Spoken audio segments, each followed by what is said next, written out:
That had to be a pretty special moment. Not a lot of fathers get to be on the call when their kid punches their ticket to a state final. Yeah, I mean, I do the Flow Wrestling broadcast, and, you know, I guess secretively for years I've kind of always maybe dreamt that I could call a match like that, or, you know, now tomorrow night I'll get to call his match again, so that's super exciting. And I know Kanen, he made some comments to some people how, you know, he wanted me on his mat. I kind of asked him, I said, you know, you sure you want me on your mat? I could go to the mat next door. But yeah, I mean, super proud of Kanen. He wrestled tough. He's having a great weekend, and he deserves it. He's been through a lot, you know, but now wrestling over on just number 1, where our programs kind of went over the last few years, and West Central Valley.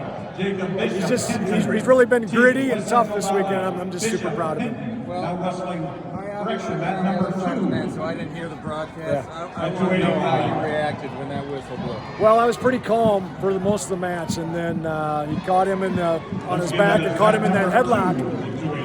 And I don't even know. I screamed something. I think I screamed "Let's go" or something, and then I had to take my headset off and go shout to the bleachers a couple times. But I don't know. I'm pretty passionate. I get excited, so I don't even know what Kanen did for, you know, if knowing him, he probably did no type of celebration, because that's kind of the type of kid he is. But I'm sure I'll watch it again. And There was some. Yeah. There was some. Yeah. What was that hug like?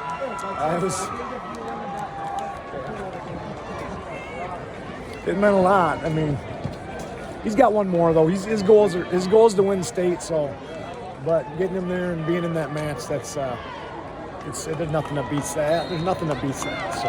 One of his best friends died a few years ago. Yeah. Did your thoughts turn to him at all? You know, I think he's always had kind of Carson. It's almost kind of like he's got extra legs out there sometimes when he's got Carson in his corner. Him and Carson were like this. Carson McGreen, I truly thought was going to be a state champion for Wapsie someday. He was one of the hardest working kids and best kid ever, and our community lost him.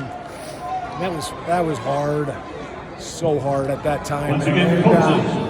Kanen was so tight with him, and he thinks about him a lot. You know, he thinks about him a lot, and I know he was in his corner. He's upstairs.